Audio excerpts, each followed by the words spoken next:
Hi Kiwi, and welcome back to another episode of Pokemon Shining Pearl. We're going to be heading over to Lake Acuity, which is all the way up here. I think we have to go through Mount Coronet, if I recall, and I'm not 100% sure how to get there, so I'm going to try and take this route first. I see there's a southern route entrance, but what I'll do is, if I can't find it in quick fashion, we'll just go ahead and fast forward until I do.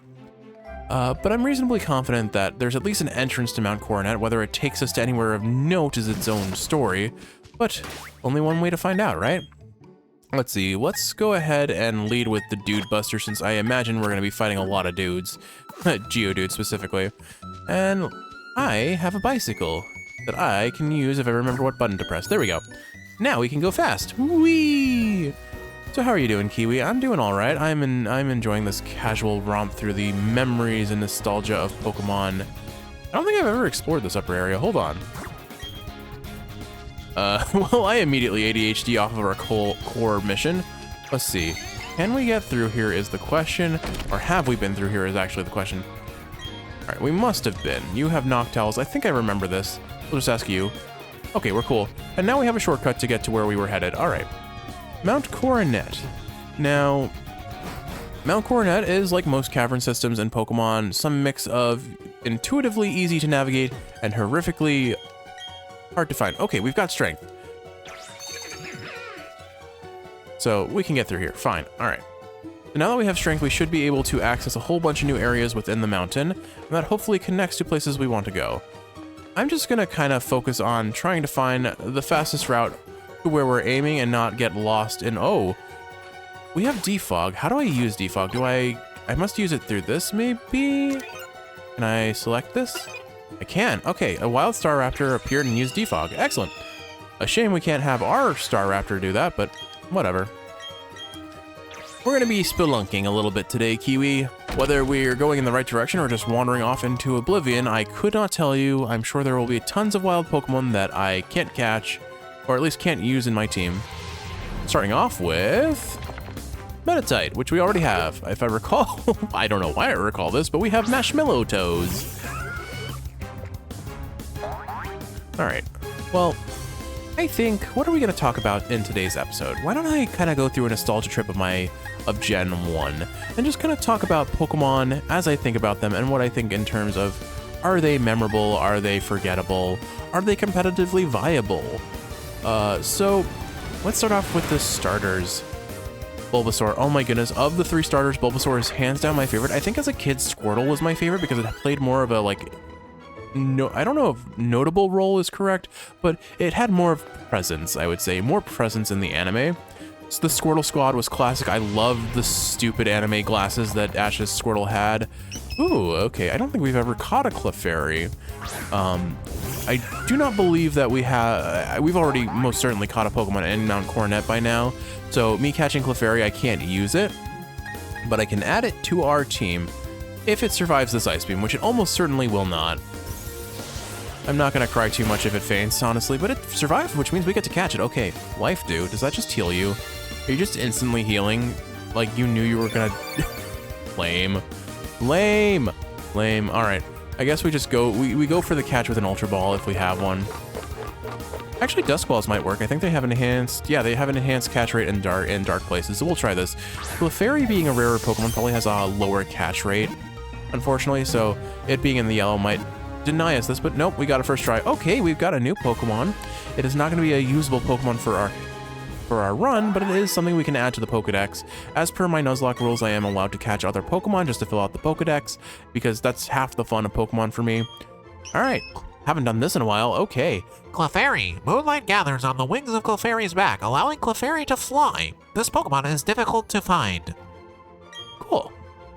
Would you like to give Clefairy a name? All right, Venison Lux. Let's do that. Man, I haven't gotten to nickname something in a while. It's probably for the best, because what is Venison Plux actually going to do for us? What does that mean? What is a Plux? Venison? Yeah, we've got deer meat. Why is the fairy deer related? I can't tell you answers to any of these questions. Oh, you have a Moonstone? Yeah, I'll take that in my bag, please. Thank you. Not that I can use it on any of our Pokemon, but that will add a Clefable to our Pokedex count, if nothing else. It would be nice if strength just lasted through the whole cave instead of having to reactivate it every room. But we'll take what we can get. Can I come through here? Thank you. Okay, we got an item. Got item! Soft sand. Alright, so if I recall, that is a held item that boosts the damage of ground type moves. Which, honestly, on Quibble Core wouldn't be bad. Earthquake is already a monster of a damaging move, so that'll be worth keeping. Something tells me we're gonna be in this cave for a long time, Kiwi. I hope it doesn't last too long. Anyway, where was I? So Bulbasaur is hands down my favorite starter. I'm very partial to grass starters nowadays anyway. I think if I were to talk about like my favorite types of Pokemon, I've made it very clear that ghost types are #1. I think ice types and grass types are very much up there. Maybe electric types, but I'm not certain on that. I feel like I liked electric types a lot more back when I played the TCG game. Trading card game, yeah. All right, what's up this way? It feels like we're probably heading, at least in part, the right way. We found an exit, so that's promising. Would it be now saving? Okay, this seems promising because I remember this entire northern area is super snowy. Okay, we found it. Wow. All right, so we already made it through Mount Coronet. I am genuinely surprised that it only took us. Hold on, I'm just trying to save game. I am genuinely surprised it only took us like 5 minutes to get through Mount Coronet. I did not think that possible. But that means we can catch a new Pokemon here. All right, presumably there are going to be a lot of ice types in this area, so why don't we lead with Celesta Betha? We finally have our Rapidash. Man, it took forever to get her evolved. I'm an ace. I can see that you're an ace too. I love the music in this game. Like I may be like feeling a little burnt by how. Again, I don't know if this is Gen 4 itself, or because I've heard people complain as such. I don't know if it's Gen 4 itself or the remake, but Gen 4 seems a little bland to me for a Pokemon game. I don't know. And maybe it's just because the wild Pokemon just feel so redundant. I have seen so many Geodude in this playthrough, Kiwi. So many Geodude. We'll go ahead and Flame Wheel this. I don't think Ambibomb can knock us out, but I remember Ponyta having some really rough issues with... Okay, that was an animation. That looked like someone took the Ambipom sprite and just clicked and dragged it rapidly with their mouth. I like it. All right, we do have Hail on the field, which means we'll be taking chip damage through these fights, which is unideal, but still manageable. Fire Spin should be enough damage to kill this, to knock this Ambipom out. There we go. Since he has 2 Pokemon, we will take a little more chip damage, but we'll manage. We'll manage just fine all the same. Anyway, I've gone on multiple tangents. I focus on the starters. So yeah, Squirtle I think used to be my favorite because of the anime, but once I kind of parted ways with the anime and Squirtle parted ways with the anime first, I think I just fell in love with Bulbasaur. I just think it's precious. It's so darn cute. And I'm hunting for a Bulbasaur plushie. Your brother Kiwi actually gave me a Funko Pop of a Bulbasaur, and I didn't want to tell him, but I think Funko Pops are just like, I don't know, really uncanny valley levels of creepy. The big black vacant eyes. I don't want it. Just as I thought. But I'm not gonna be upset for receiving a gift. Like, I appreciate it. Ooh, Sneasel. You're terrible for Nuzlocke because you can get one shot. Although I've heard that Sneasler, your new really gross, lanky evolved form from Scarlet and Violet, is a competitive monster. Sounds like the type of Pokemon that I would probably use on my team, honestly, because I actually used to use Weavile in a competitive team. It was my physical sweeper of sorts. Gosh, I don't know how to fight this without accidentally knocking it out. All of my Pokemon are relatively effective against it. I guess here's my best option. We'll switch into Captain Squawk and we'll tackle it. That's my lowest base damage move that I have on him. Actually, you know what? It'll resist Bite, so we'll use Bite here. Oh, that's cool. It has Inner Focus, so it can't have his attack lowered. That's great for keeping our Pokemon alive. All right, if it has Night Slash, that could hurt, but we're still fairly bulky. All right, let's see if we can keep this thing alive with our Bite. Oh, you have Quick Claw? Okay. So that in and of itself is nice, because even if we don't keep Quick Claw or we don't use Sneasel, we can very much use Quick Claw. Captain Squawk, crits are not a great idea here because you're lucky that it resists dark type moves and Bite has a low enough base damage. We probably would have lost the Sneasel if that had crit. All right, we have 21 Ultra Balls. We're gonna use one of them. Hopefully, just one of them. But if we do get this Sneasel, that's an official new member to the team, like an actual usable new member to the team. I love that this thing has a Quick Claw and is using Quick Attack. I should not get into the mindset that that is the only thing it has, and I do think in fear of what it could do, we will heal here, although... Oh, that Moo Moo Milk sounds delicious. Hold on. Ah. Yeah, this heals for 100 HP. That's exactly what we wanted to do right now. Just in case it's like, haha, you thought you were safe, I lowered your HP, and now you're in crit range for Night Slash to kill you. Last thing we want right now is to lose Captain Squawk, because he's kind of a carry on this team, not gonna lie. Alright, I think because I think it would survive another bite, but I don't want to risk it. We'll just toss the Ultra Ball out. Now, this is going to be a very controversial statement, but back on the topic of starters, I think Charmander's overrated. Or more so, I think Charizard is overrated. I think the design is awesome. I do not think it needs to be as popular as it is. And by that, I mean, I don't think it needs to be in every single Pokemon game. Granted, I'd say the same about other favorites like Pikachu and Gengar. I mean, I love Gengar. Gengar is my favorite Pokemon because I'm complaining about Charizard being overly popular. Gengar is much in that camp as well. I think I remember looking at a list of the top 10 most popular Pokemon, and of course Pikachu's up there, but it was like Charizard's number 1, number 2 is Pikachu, or I think number 3 was Gengar, then there was Arcanine, Gyarados. Like, they're all Gen 1ers because nostalgia baiting is just so powerful with Pokemon. Sneasel, it is extremely vicious and will not stop attacking until its foe is incapable of moving. Well, at least it doesn't kill them. Not that the game would be allowed to say that. All right, Sneasel, welcome to the team. I mean, this is the low-hanging fruit, but you kind of have to. Welcome to the team Gesundheit, which I believe means good health in German. All right.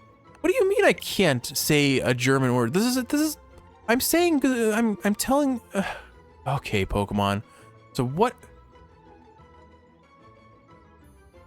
I don't know what part of this word is unacceptable to Pokemon, but all right. I guess we just get the worst option then.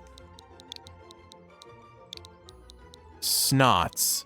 Welcome to the team, Snots. I was gonna go Snots on the floor, but I think I'm just gonna go Snots. To the box.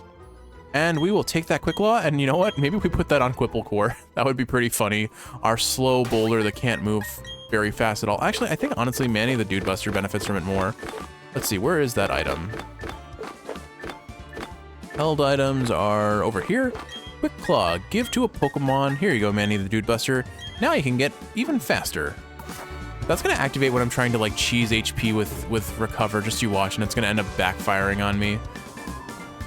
All right, another trainer. Are we okay with our lead? Yeah, I think we're taking cumulative damage. Let's Super Potion up. This area is gonna be a little scary without a whole lot of potions to heal with. I think we'll sit on the rest for now until they get lower. All right, man, what have you got for us? To be ready to answer any call, to be ready to accept any challenge. That is the way of a trainer. All right, so I had presumed that the trainers around these areas would be using ice types, but so far, we are very much not seeing any ice types, and I need to get Celestabetha out of here now. All right, so who can take a water psychic type?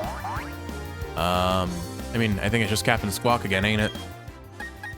Captain Squawk has, like, been the hardest carrier of our team, frankly. Starstar Gecko could manage, but if Golduck opens with a Psychic type move, we're gonna have a bad time. Let's go Captain Squawk. I might honestly have to start using Manny the Dude Buster for most of this area, just so that I can heal with Recover rather than healing potions, because I'm running out of those very quickly. Oh well, we'll see how things play out. All right, so let's talk about middle evolution syndrome, I guess, a little bit. So I think everyone knows the middle evolution of a starter Pokemon tends to be the least iconic, the least interesting for a lot of Pokemon. But genuinely, I think Ivysaur might be my favorite of the 3 forms of Bulbasaur. Wartortle definitely is middle evolution for me. Charmeleon, I like it less than Charmander by a large margin. I don't know why. Maybe because of how it acted in the anime. Like, I didn't mind Charizard because it had the cool factor to make up for its personality issues, but I hated Charmeleon. I think it was also because I really didn't like the art for the Pokemon card back in the first like generation of Pokemon cards. And I can't really explain that feeling beyond, it was just Kid Jeff vibes didn't mesh with it, I guess. I don't know. But yeah, I remember, like, I really, like, I don't know if maybe it was like I had a bunch of doubles of that card and Kadabra cards, but both of those cards in the original Pokemon TCG were just, like, gross looking to me, and I did not like them. And, like, looking at Kadabra's design now, I can't unsee the bacon he has on his belly, which just ruins the design for me immensely. As far as final evolutions go, again, I acknowledge Charizard's design is really cool. I find it very funny that it is shorter than the average human, but everyone thinks it's a big dragon-looking thing. I love its Mega Evolutions. Specifically, I think it's Mega Charizard X, the one that has the black and blue fire, the black skin and the blue fire. I think that one looks so cool. I love black with light blue highlights. I think it's just a really cool aesthetic to me. And then, I mean, Mega Charizard Y honestly looks cool too, but it's got less going for it than X does, assuming I haven't flipped them, which I don't think I have, but I've refused to use Charizard in competitive. It's been very relevant, but I hate playing around Stealth Rocks, and Stealth Rocks invalidates Charizard because Charizard switches out and takes half its health from a single Stealth Rock. It's just not fun. And I've never really run Sunny Day teams where it would be super relevant. I mean, technically I had one Sunny Day team, but I was using Ninetales as my fire type, and I didn't want to double down on fire types. How disappointing. But yeah.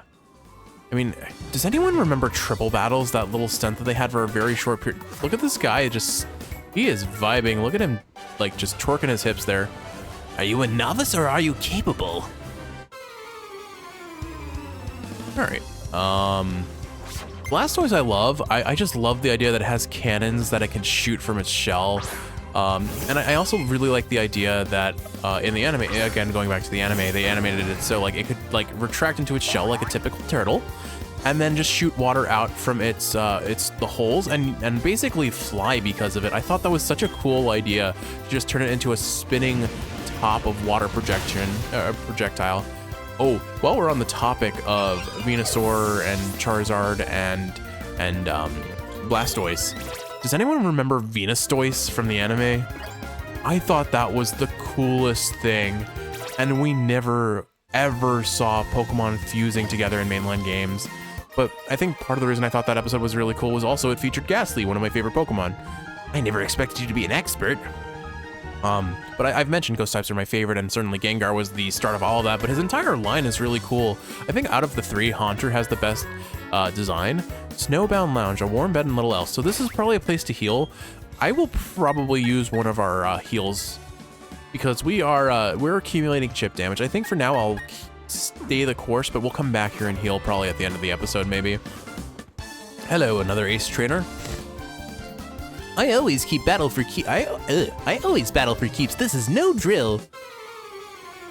But okay, so in that episode, there's a Ghastly who's just like trying to mess with people, and he creates like illusions of Pokemon. He summons like a Blastoise and a Venusaur and fuses them together, creating Venustoise. And if this wasn't like the hypest discourse in childhood Jeff's grade school lunchroom, I don't know what was. Because then people were like, well, now we can fuse all of these other Pokemon together. I very distinctly remember, I don't think I have that magazine anymore, so I will never find the image again. But there was a quote-unquote, like unofficial 4th evolution to Charizard called Charbroiled, which I think was just fan art. But when you're a kid, you can't tell if it's in an official Pokemon serial, whatever they're called, an official Pokemon magazine of some sort, and you just see Charizard's 4th evolution, Charbroiled, and you don't know anything about it, you're gonna take it as gospel. You're gonna think it's real, and you're gonna get really unnecessarily excited about it. And I wish I could find that image. I mean, if I like Google food really hard, I probably could find it because I know a lot of people kind of like for like history keeping reasons will scan and upload those sorts of images, but the chances of finding that are so low. But I very distinctly remember getting so hyped about the concept of a 4th evolution in the Charizard line. Despite my, like, back then I had no strong opinions about any Pokemon being good or bad or weird looking. I have since refined my opinions as I've grown up and gained a taste. No, that's not how that works. But, I mean, as a kid, every single Pokemon was awesome, and every new generation just had more awesome, and that was it. I think I started to really start considering the aesthetics and the designs of Pokemon not until maybe Gen 6 or 7, frankly. And honestly, I think I'm still of the opinion that, like, in hindsight and, like, looking at a Pokemon's design overall, maybe there are some bad designs. I still love every single Pokemon, except Bruxish, or whatever it is, Bruxfish, that really gross fish that's supposed to be like a regional variant of Feebas. That one I could do without. Fish with really big kissable lips could really very comfortably say I could do without. Sneasel's a little bit threatening, but I think we can handle it. I'll just U-turn to play it safe though. And then I can tank whatever it's gonna throw at us, and possibly one-shot it anyway. Alright, well, turns out Aerial Ace would have done the work, but you know what? Playing it safe in a Nuzlocke, never a wrong choice. Not that I expect Sneasel to know Ice Punch. Good job. That was an excellent battle. He looks very cold right now. Maybe you shouldn't just be hanging out in the like, tundra with nothing, like, where are your earmuffs? Put on, like, earmuffs, dude. Okay. Wild Pokemon, what have we got here? Okay, so here's the complaint I lauded earlier. How many times are we going to see the same Pokemon in a new region over and over again? Like Geodudes, Metatites, those are definitely the, I'm trying to think who else has showed up a ton, but those are definitely, like, I have had a new encounter in like 8 different locations now that were Geodudes, and it hurts. It feels lame that I look forward to finding a new Pokemon and all I do is find the same Pokemon. And it may just be RNG. It may genuinely just be RNG. But I think one of the biggest issues that I've taken with Gen 4 so far is the lack of variance of wild Pokemon across their routes. Ooh, it's Snover. We're gonna one-shot this with Ponyta if I keep her out. But this is another Pokemon we can add to our collection. So who could handle Snover well enough? Probably Quipplecore again, and we just tackle it, I think. Yeah, I don't think Snover has anything that could easily knock us out. Could I see it learning Bulldoze? I think Abomasnow can learn Earthquake. Yes. Does it have it here? Most likely not. And Intimidate will at least increase our survivability a little bit. Does anyone remember the days when Gen 4 was out, Obama was president, I think, and everyone was just like, it's Obama-snow! Ha ha ha! Another low-hanging fruit kind of joke. Those were simpler times. Quieter times, I think. You know what, should I spark this because it'll deal half damage? I think I probably just get away with Tackle, honestly. Yeah, Snover's not gonna do much in the way of damage to us, and if I have to, I'll heal again. Alright, so we can't really do much more than that, but Captain Squawk is getting really low. Hopefully this Ultra Ball seals the deal and we're safe. But I'm definitely considering using that lodging sooner than later. We don't have any Ice types, but honestly that's probably for the best. Ice types and Nuzlocke challenges don't go along well. Ice types are just so weak to so many different damage types. They're more of a liability than anything else in a Nuzlocke. I think, if I recall, like if Steel has the most resistances to damage, Ice types have the most weaknesses. Snover. In the spring it grows berries with a texture of frozen treats around its belly. I didn't know that, and I love that. That's a really cute description. Give Snover a nickname. Okay. Do we do it, Kiwi? I think we do it. We're gonna name him after that really dead meme. Alright, welcome to the team, Bronco Obama. If I recall, that was basically a little small child who was just really upset at everyone getting so politically involved. And she's just crying and saying, I don't want to hear any more about Bronco Obama. And I'm just like, the Stegos, like a Bronchosaurus Obama? I don't know. It was again, a simpler time. Oh, another route, and the snow has gotten harsher. Okay. Maybe I go for the lodgings first before we encounter this new area. I'm gonna hold out and use our potions for now. We'll hold out as long as we can, but I may have to be conservative about who gets them. Captain Squawk is fairly tanky, so I won't use another one on him until he can heal maximum HP.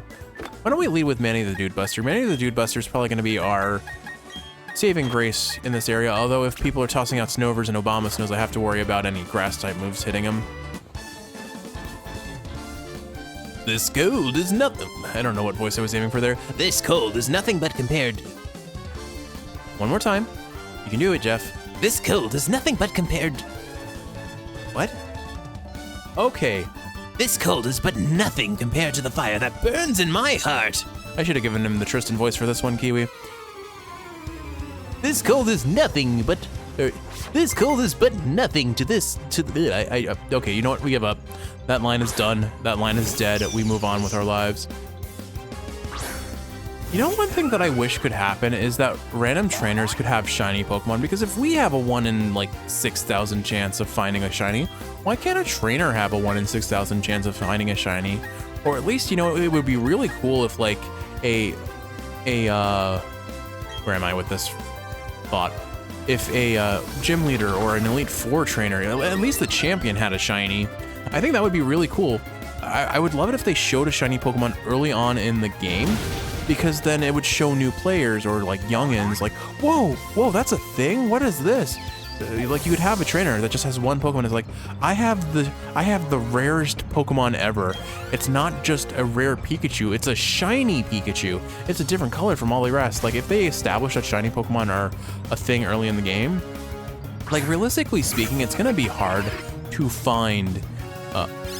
Okay, well I guess we're gonna have a sandstorm in the middle of the snowstorm. It would be really cool to establish the concept of shinies earlier in the game and show you that they exist. That way, if you ever do run into one, you know what to look for, and 2, when you find it, you make sure that you catch it because it's really cool. It's novel, it's rare, it's special. I mean, I still remember my first ever shiny. It was a Smoochum caught in Gen 2 in the ice caves to the east of of Rage Lake, where you've catched the red Gyarados. I wish it was literally any Pokemon that wasn't Smoochum, because I really do not like Smoochum, but you know what? It was still my first ever shiny, and that was really cool. Like, I mean, Gen 2 did it right. They established the concept of shiny Pokemon and actually made a whole plot line around it with the shiny red Gyarados. Granted, I think it's fair to say that most people probably didn't equate that to a shiny Pokemon so much as this is specifically a plot Pokemon that's very special for that reason. Nonetheless, I still think it's really cool. I'm gonna go ahead and recover here because I don't think there's much Pelipper can do to us. And I may as well top off Manny the Dude Buster's HP while I can. Tailwind makes little use for this guy. It doubles his team speed, but that's about it. Honestly, Pelipper's probably gonna die to chip damage no matter what we do, and we're safe in the Sandstorm because we're part ground type. But let's speed things along. One more Ice Beam. Oh, Quick Claw. Quick Claw. We've had Quick Claw activate twice. I think it has a 10% chance of activating, so that Sneasel catch was valuable, if only for the Quick Claw. Because we have 2 different Pokemon between Manny the Dude Buster and Quipplecore who benefit from it greatly. Rain Dance. Rain Dance. I could in another lifetime I probably would have used this, because weather was such a dominant force in Gen 5 and Gen 6 competitive. Your heart burns as hot as mine. But they've nerfed it since. They made it so weather-inducing abilities like Drought and Drizzle and Sandstream, there we go. And what is it, Snow Warning, I think? They nerfed those abilities because they were just too strong. Are you someone buried, or yeah, you're someone buried. Hello, Ninja Kid. You've got a good eye spotting me. I think he had one other line before that, but I accidentally mashed through it. Oh well. You were challenged by Ninja Boy Antonio. I don't know. How is this kid not just like died of her? What? How is this kid not died of her hypothermia here? He's in little jammies, buried to his hair in snow. I think this is a good instance where it's worth switching out to conserve power points on Manny. So we'll use Star Gecko. I think we can handle some Zubats easy peasy. We'll burn through our Nightshade, or not Nightshades. Oh, nice dodge. Air Cutter has, I think, like an 85 or 90% accuracy, so not a high chance of dodging that, but I'll take it. We'll go ahead and Thunderbolt these things down into heck. Again, it is so nice to just be casually back to Pokemon. I'd like to also mention the fact that I started talking about Gen 1 starters and completely forgot what I was doing, like in typical fashion for Jeff. If my ADHD rambles don't go every different direction possible, I don't know what they will do. Sadly, I don't think I keep you out for this one. Let's do Pine Tree for this one. Anyway, gosh, where were we? So I guess back on the topic of Gen 1. So if I were to rank my favorite starter at this day and age, Bulbasaur #1, and I love all three of its evolutionary line. Ivysaur is probably my favorite because I love playing it in Smash, so there's an extra level to that. But I don't know, I like the big Bulbasaur smile that it gets with the razory leaves or the palmy leaves on its back. I'm less a fan of the tree that's growing on Venusaur's back or whatever plant it is, but I still really like Venusaur overall.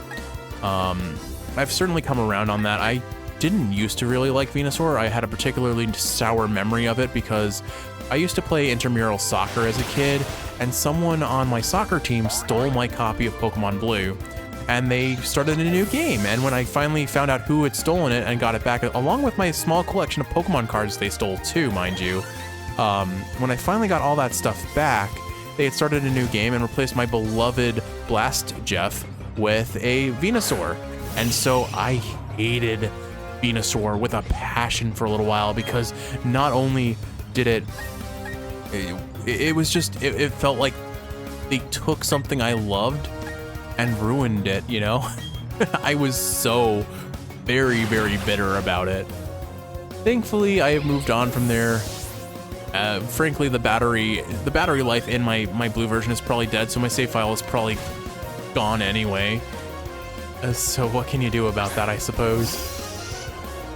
Oh well. Anyway, so yeah, Bulbasaur line is my favorite. I'd say Blastoise takes the line next. Wartortle's kind of in the camp with Charmeleon of, could do without. They're okay.